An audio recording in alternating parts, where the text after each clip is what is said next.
اصل میں یہ کہہ رہے تھے کہ یہ طے کر لیا گیا ہے کہ اسی سیٹ اپ کو چلانا پڑے گا آگے، اور یہی سیٹ اپ ہے جس کے ذریعے سے کام کرائے جائیں گے ریاست کے. سو وہ میرے خیال میں تو اپنا کتھارسس کر رہے تھے. You may disagree with me, لیکن ساتھ انہوں نے یہ ایکسیپٹ کر لیا ہے ان مائی اوپینین کہ سسٹم یہی چلے گا اور ہمیں اسی میں کام کرنا پڑے گا. Despite all the criticism that he was doing, ساتھ انہوں نے یہ بھی انڈورس کر دیا ہے. تو اگر اسی سسٹم نے چلنا ہے تو پھر اس سسٹم میں جتنے اسٹیک ہولڈرز ہیں ان کو مل کے تو بیٹھنا پڑے گا، بیکاز ہولسٹکلی چیزیں چلنی ہیں. آپ کی جو ڈیلنگز ہیں اینڈ ویلنگز ہیں اسٹیٹ لیول کی، وہ تب تک نہیں چل پائیں گی جب تک الائیڈ لوگ بھی، جو لوگ گورنمنٹ میں آپ کے الائیز ہیں وہ بھی، اور جو اپوزیشن میں وہ بھی، جو نیشنل انٹرسٹ کی چیزیں ہیں کم از کم اس پہ کنورج نہیں کریں گے. For example Balochistan, for example کے پی، فار ایگزامپل جب عزم استحکام کی بات ہوئی تو اس پہ ایک الگ سیاست شروع ہو گئی. کے پی کی ڈائنامکس اور جا رہی ہیں، بلوچستان کی اور جا رہی ہیں، پنجاب کی اور جا رہی ہیں. یہ اس طرح تو واقعی سسٹم نہیں چل سکتا. تو somebody got to give کہ کس طرح ایک جگہ پہ بیٹھنا ہے، اور اگر اسی نظام سے کام لینا ہے تو کیسے لینا ہے. جی محمد عادل صاحب، انہوں نے یہ بھی کہا کہ کچھ سینئر سیاستدانوں کو سائیڈ لائن کیا جا رہا ہے. واضح طور پہ ان کا اشارہ پی ٹی آئی کی طرف بھی جاتا ہے اور افراد کی طرف جاتا ہے. تو مولانا نے جو آج تقریر کی تھی اس کی بہت اینگلز تھے، اور وہ ایک مجھے لگتا ہے کہ وقت کی ضرورت بھی تھی ایسی تقریر، اور شاید اپنا یہ رول پلے کرنے کے لیے مولانا کسی گروپ کا حصہ نہیں بننا چاہ رہے تھے. آپ کو لگتا ہے کہ یہ وہ سیاسی کردار ہے جس کی ہمیں ضرورت تھی، اور مولانا ایٹ لیسٹ اپنے الفاظ سے تو ادا کرنے کی کوشش کر رہے ہیں؟ دیکھیں، مجھے تو لگتا ہے جیسے مولانا نے تحریک انصاف کو جواب دے دیا ہے. یعنی کہ یہ موقف تو تحریک انصاف کا تھا نا، کہ یہ فارم 47 والے ہیں جو اسمبلی کے اندر بیٹھے ہیں. تو وہ جو مولانا میں اور تحریک انصاف میں جو قربت تھی، وہ تو مجھے تو آج کی ان کی سٹیٹمنٹ سے ایسے لگتا ہے کہ مولانا نے فارم 45 کی اس حکومت کو تسلیم کرتے ہوئے ان کے ساتھ ہی چلنے کا فیصلہ کیا، کیونکہ انہوں نے بڑے واضح طور پہ کہہ دیا ہے کہ اگر اسٹیبلشمنٹ نے کوئی ترمیم کروانی ہے تو انہی سے کروانی ہے. تو اب دیکھتے ہیں کہ تحریک انصاف چیزوں کو کس طرح سے آگے لے کے چلتی ہے. تحریک انصاف کا مسائل وہی ہیں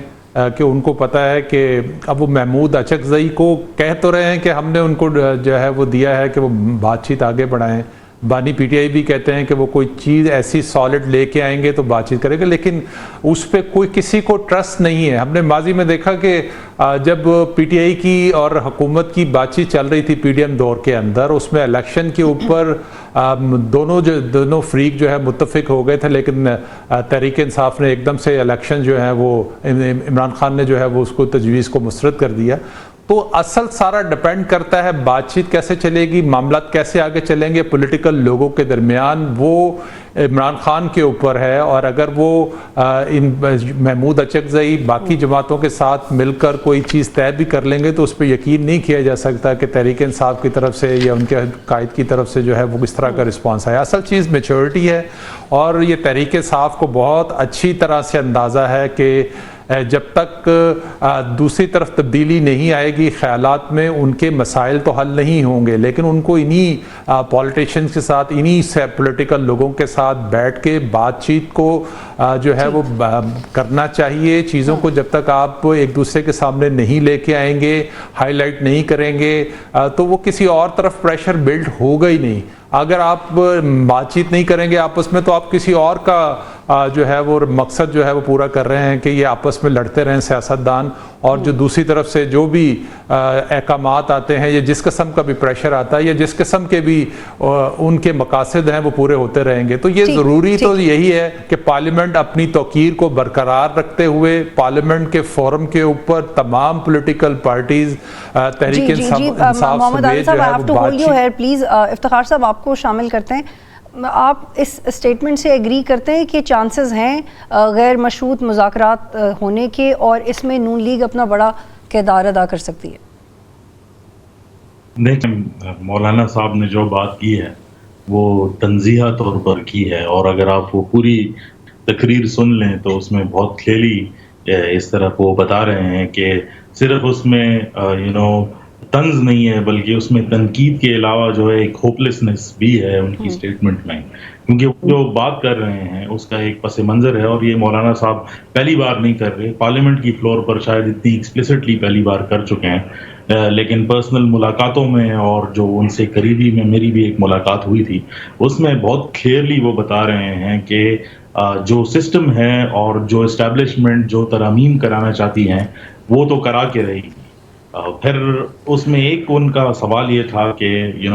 پھر مذاکرات آپ کس چیز کے کر رہے ہیں کہ جب آپ نے جو کرنا ہے تو وہ ویسے بھی کریں گے، لیکن اس کے علاوہ بھی ایک اور اس کا پس منظر ہے، کیونکہ مولانا صاحب یہ سمجھتے ہیں کہ نواز شریف صاحب کو جو ہے جو آگے آنا چاہیے، ان کو جو ہے وہ پیچھے جو ہے وہ دھکیلا جا رہا ہے، وہ ان کے اپنے سورسز ہوں گے، ان کی اپنی ملاقاتیں ہوں گی، سیاسی کی وابستگیاں ہوں گی جس کی بنا پر وہ یہ بات کر رہے ہیں، لیکن اس کے علاوہ بھی بطول اس کا ایک اور بھی اینگل ہے، کیونکہ ابھی تو ہم بلوچستان کا ذکر کر رہے ہیں اور بلوچستان کے اندر اوبیسلی جے یو آئی ایک سٹیک ہولڈر ہے، لیکن خیبر پختونخوا کے اندر پی ٹی آئی بشمول دیگر جماعتیں اور جو نیشنلسٹ جماعتیں ہیں جو بہت ایکسٹریم لیول کی اینٹی اسٹیبلشمنٹ ہے، جس طرح مہارنگ بلوچ کا ایک پروٹیسٹ تھا، اسی طرح وہ بھی پلان کر رہے ہیں کہ 11 اکتوبر کو خیبر سے جو ہے یہ شروع کریں گے۔ تو مولانا صاحب آپ ساتھ ہی رہیے گا۔ زنیرہ، جیسے مولانا نے یہ بھی ایک اسٹیٹ بولی، چاہے سارکازم میں بولی، لیکن اس کا مطلب اگر نظریہ ضرورت کے تحت بہتر نکلتا ہے تو کرنا چاہیے، کیونکہ حالات واقعی اسی نہج پہ پہنچ چکے ہیں۔ انہوں نے کہا کہ کے پی کے اور بلوچستان میں سیاسی جماعتوں کو آگے لے کے آئیں، تو یہ کیسے ممکن ہے کہ سیاسی جماعتیں آگے آئیں جب سیاسی جماعتیں خود ہی اپنا اعتماد کھو چکی ہیں؟ کیونکہ مجھے یاد ہے کہ احمد بلال محبوب صاحب نے ایک بڑا اچھا ایک سٹیٹمنٹ لکھا تھا، انہوں نے کہا تھا کہ سیاسی جماعتیں جب تک خود اسٹیبلشمنٹ کی طرف دیکھنا بند نہیں کریں گی اور اب ایک ایولیوشن کے پروسیس سے نہیں گزریں گی تو ان کے اوپر یہ تنقید ہونا بند نہیں ہو سکتی۔ تو سیاسی جماعتوں کو اپنے لیے خود سٹینڈ لینے کی ضرورت ہے، اپنی سپیس خود بنائیں، اپنی پرفارمنس سے بنائیں۔ ایک تو ایکیڈیمک ڈیبیٹ ہو سکتی ہے ان ساری باتوں پہ، اور ایک جو کچھ ہو رہا ہے کرنٹ افیئرس کی بیس پہ اس کے اوپر ڈیبیٹ ہو سکتی ہے۔ So I will stick to the current affairs. The thing is کہ مجھے تو مولانا کی سمجھ نہیں آ رہی کہ مولانا تو خود ایک سسٹم کا حصہ ہیں، اور جو ہم بات کرتے ہیں کہ بلوچستان میں خاص قسم کے لوگ جن کو پنجاب میں الیکٹیبلز کہتے ہیں، پتہ نہیں بلوچستان میں ان کو کیا کہنا چاہیے، ہینڈ پکڈ کہہ دینا چاہیے۔ پاکستان میں ہمیشہ یہی سسٹم رہا ہے، بلوچستان اور کے پی میں، اور اگر ابھی وہاں پہ گورنر بیٹھ کے کے پی کے کہہ رہے ہیں کہ تحریک عدم اعتماد بھی آ سکتی ہے اور میں بھی کہہ سکتا ہوں کہ لائی جائے اور وزیر اعلیٰ اعتماد کا ووٹ لیں، تو پھر ہم کس کنسنسس کی بات کر رہے ہیں، ہم کس ڈائلاگ کی بات کر رہے ہیں جب ہر کوئی بالکل ڈیفرنٹ ڈائریکشن میں جا رہا ہے؟ مولانا کی تقریر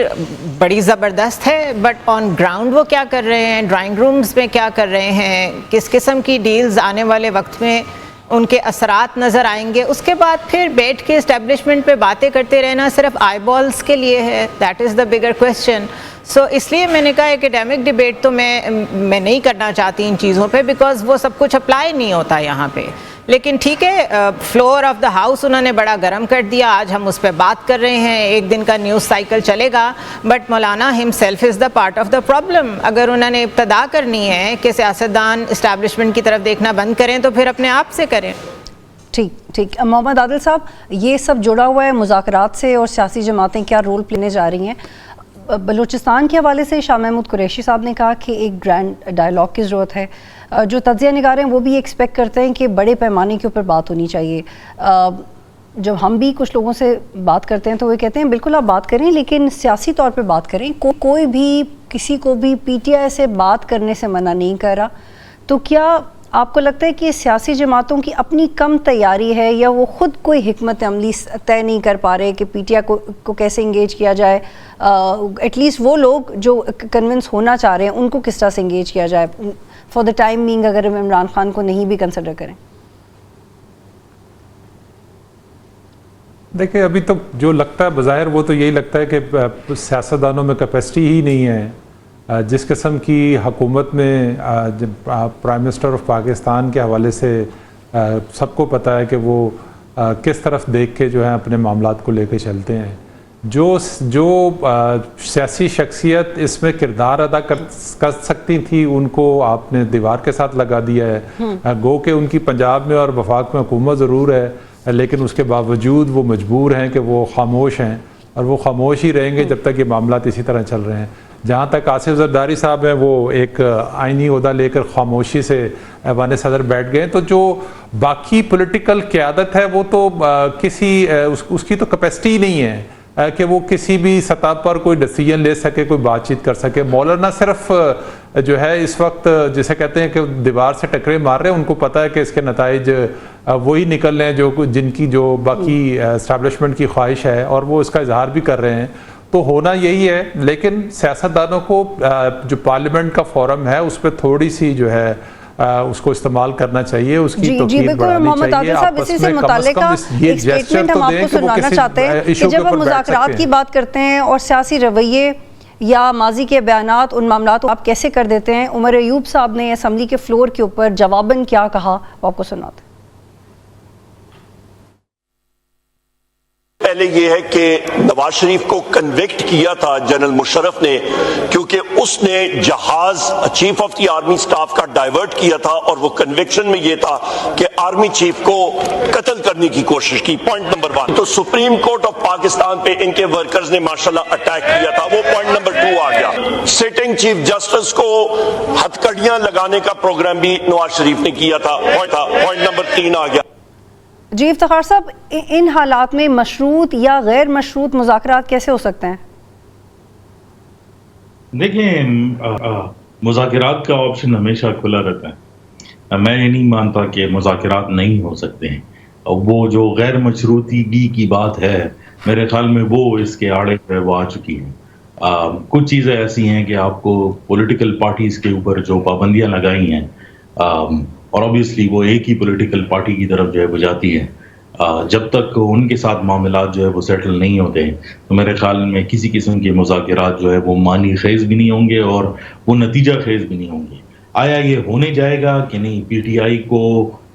مذاکرات کا حصہ بنا کر یہ میسیجنگ اگر دی جا رہی ہے کہ ان کی بانی چھوٹنے کی یا کوئی اور ایسی اقدامات کی جو ان کے خلاف اس ٹائم پر زیر عمل ہے وہ ان کا خاتمہ ہو جائے گا, پھر تو ایک پاکستان کا ایک پولیٹیکل لینڈسکیپ جو ہے وہ مکمل طور پہ بدل جائے گا, اور جو obviously P M L N کے لیے ایک سیاسی خودکشی بھی ہوگی اگر اس قسم کے معاملات آگے بڑھتے ہیں. تو